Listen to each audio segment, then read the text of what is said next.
Hello and welcome to Calculating for Countertops. In today's exercise, we're going to learn how to calculate for replacement countertops for this kitchen space right here. There's a couple unique features about this space that we want to take into consideration before we start.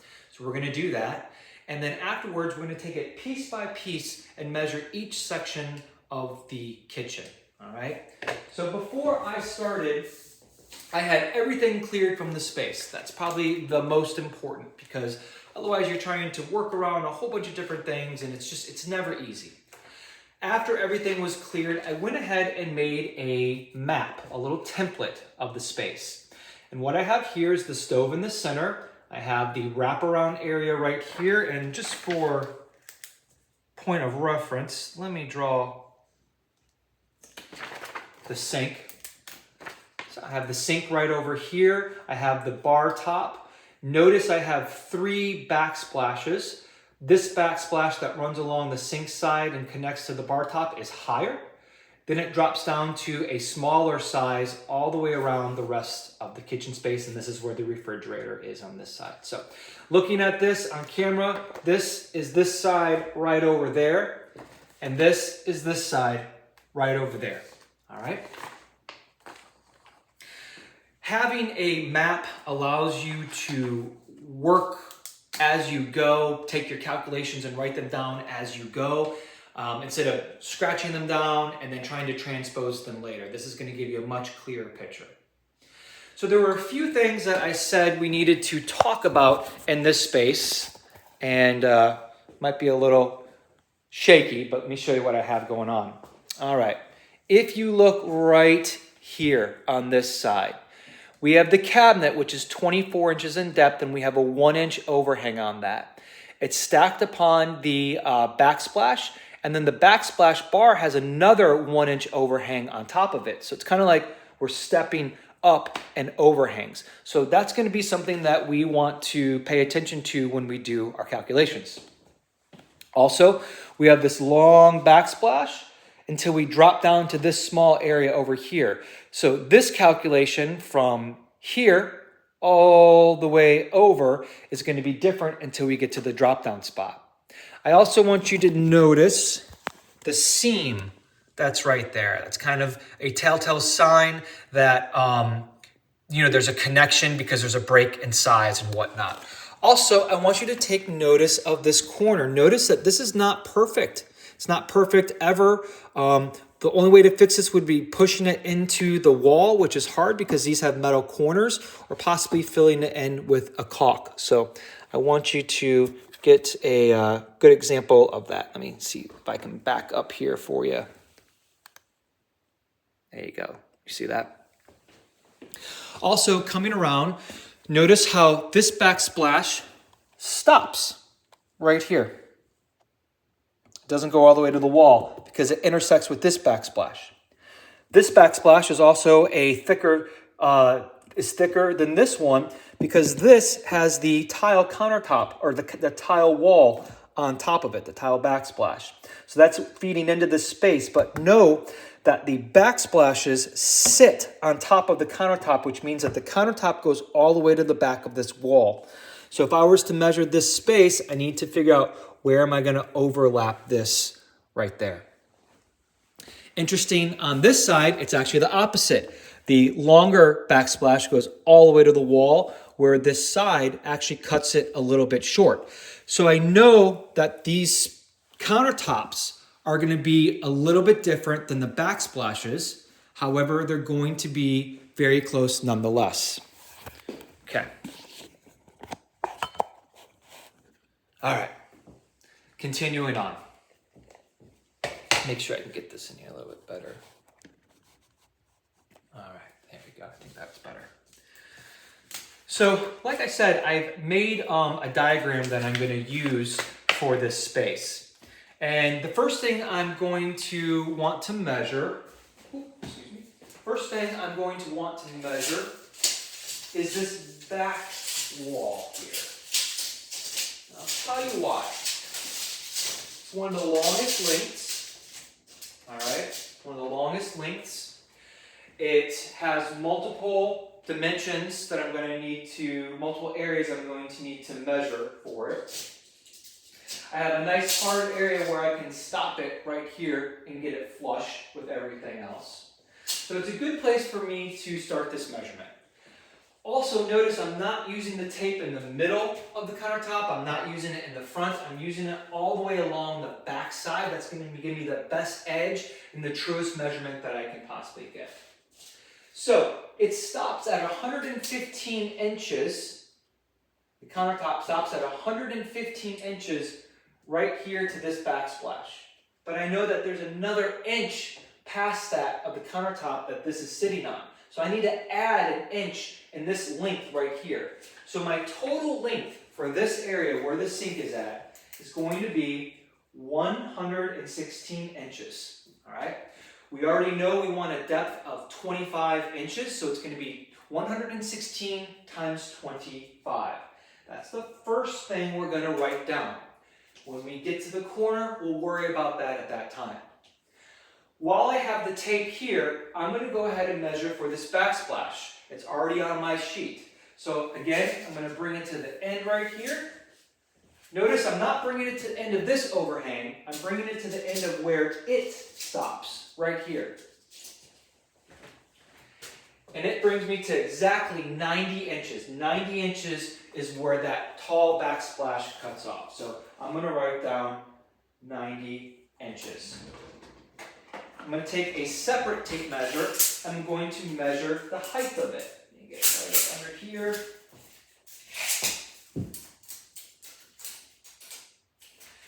Eight inches. This backsplash is 8 inches high. So my calculation is 90 times 8 inches. All right. Go ahead and take this part off. Now, when I measured this backsplash and it was 90 inches, I noticed that there is a 1-inch overhang right here. Yep. And there's a 1-inch overhang right here. This is called dog ear. It's wrapping it around into the wall to help keep it secure. That's why it's like that. So if this is 90 inches, and there's a 1-inch overhang on each one of these, I'm going to assume that it's 92 inches, but I'm still going to check my measurement. So,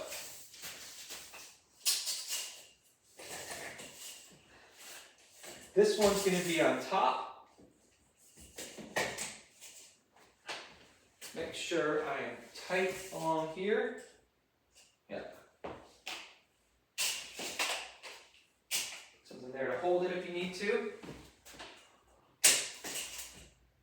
92 inches exactly. I'm trying to use what's in front of me, what's here, the measurements I've already done kind of as a cross check, a double check, trying to make it a little bit easier for myself while I'm verifying things. So the countertop, because it has a 1-inch overhang all the way around, is 92 inches. Now we need to get the width of it. Go to the edge, 16 inches exactly. From the edge to the edge right here, 16 inches. If you feel like you're having a hard time getting a straight line to measure, what you can do, and I'll try to do it on this side, is you can hold your phone right here. So you have a flat edge, and then you can see it brings you up to 16 inches, instead of worrying if you're off by going like that. So 92 inches times 16 inches. Okay. Now I'm going to continue on. So I've already measured this whole countertop, I've measured that backsplash, and I've measured the bar area. Now I have this small backsplash right here. And if you saw in the video, it doesn't go all the way to the end. So I'm going to measure it as it is right now.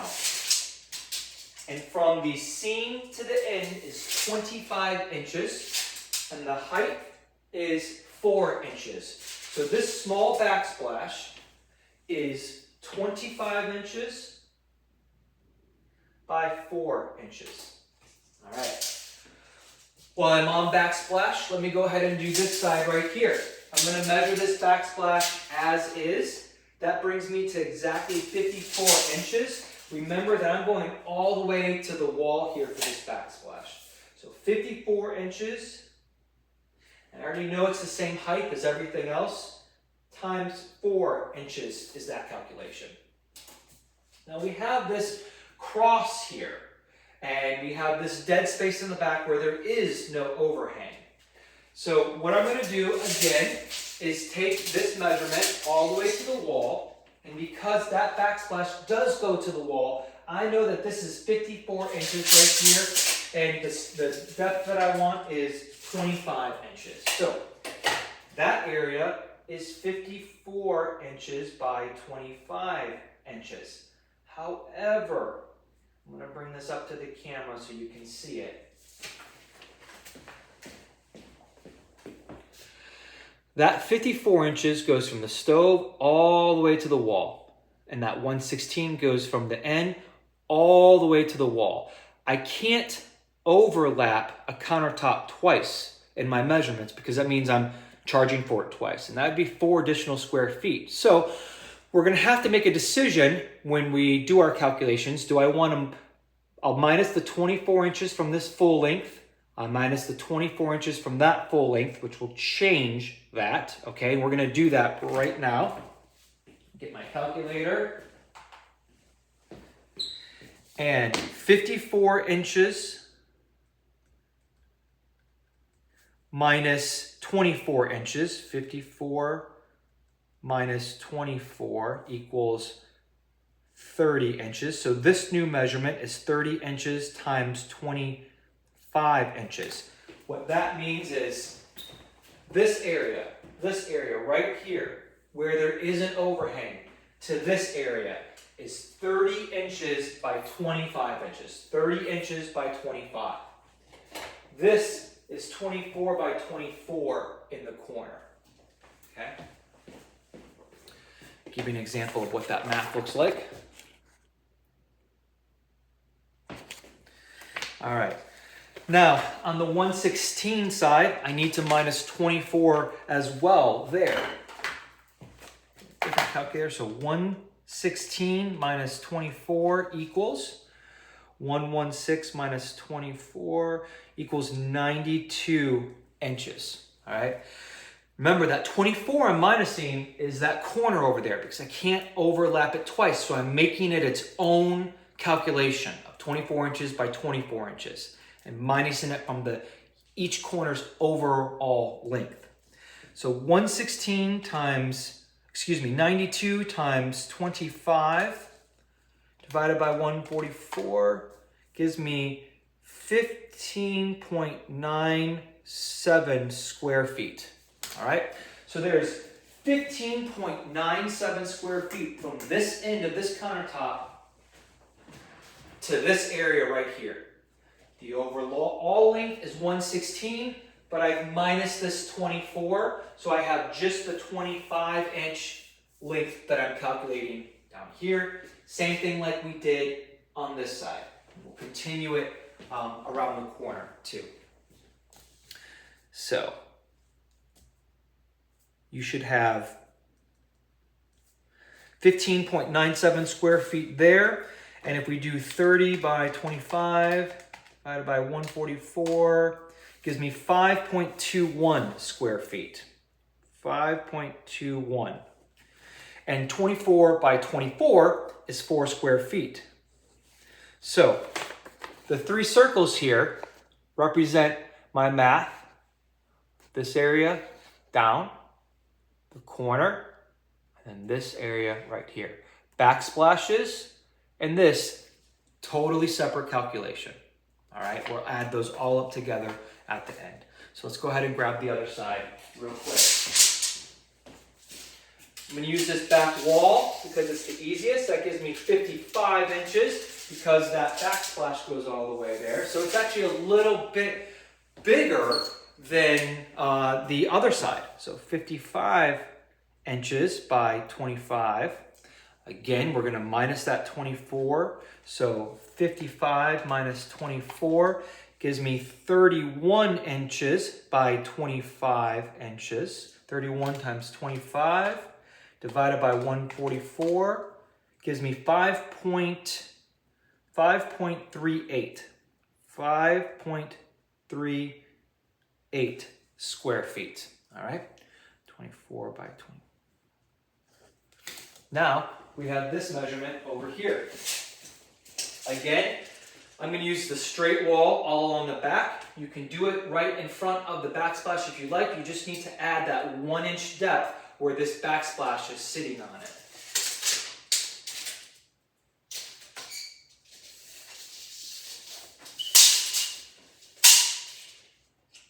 $105 exact. 105 inches. So 105 inches times 25.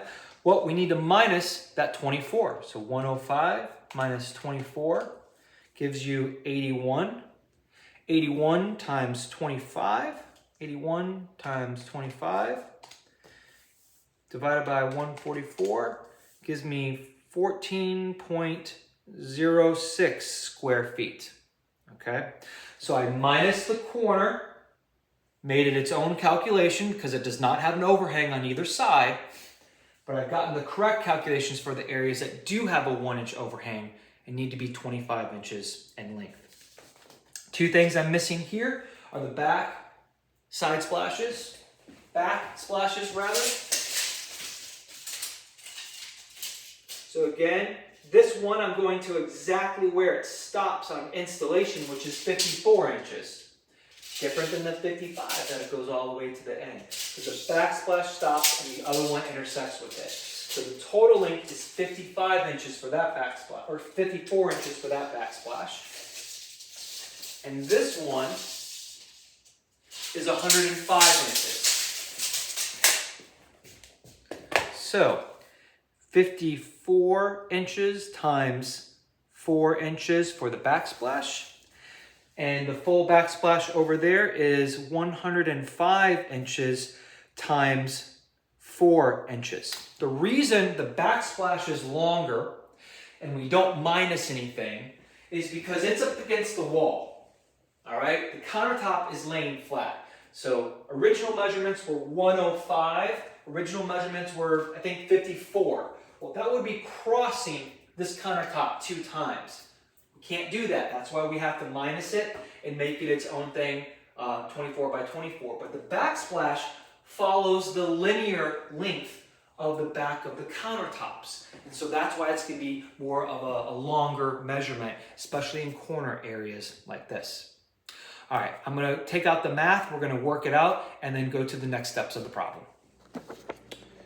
Okay, so what I've done is I've gone in and I've made calculated everything all around. And let me break it down for you.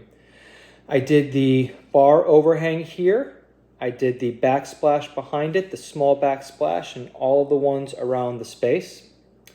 When I got to the L-shaped countertops, I went ahead and put in my 24 by 24, knowing that that's 4 square feet. And notice all the answers are circled, just for convenience, so it's not confusing, so I can quickly see what the square footage is when I'm looking at it.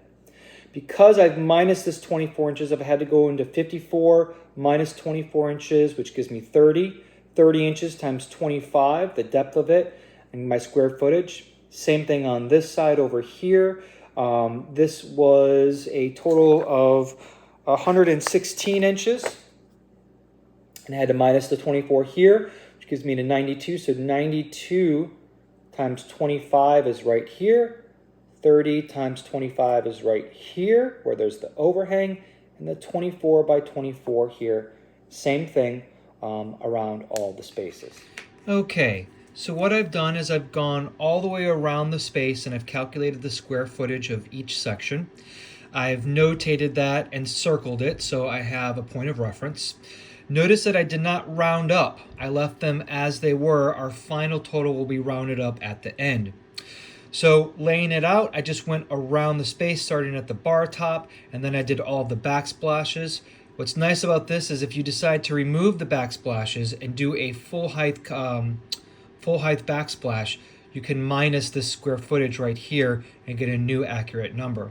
Then I went along the sink wall, the corner, stove area, and all the way around to 71 square feet. So that would be the total square footage needed for this countertop and backsplash. All right, the next layer of this was to calculate all of the linear footage for the edging. So I've gone along and highlighted exactly where all the edging is going to be needed, because this is typically a cost, especially if you upgrade your edge, but it's also just important to know where they're finished. I do have the appliance hash marks there, and in each circle where it shows that it's finished, I've written the inches that I need just as a point of reference for myself. So I've calculated the edging inches all the way up. I got 500. I divided by 12. Gives me 41.66 linear feet. Round that to 42 linear feet. Next will be the calculation of all of these together. Okay, so what I've done is I've calculated 71 square feet, and I'm using $55 a square foot turnkey install cost. In this example, it would include the cost of the stone, the fabrication, installation, any taxes, etc. I'm also adding a $300 sink fee. That brings me to $42.05. I then have 42 linear feet at $20 a linear foot, an additional $840. That brings my total cost of this project to $5,045 to replace these countertops here.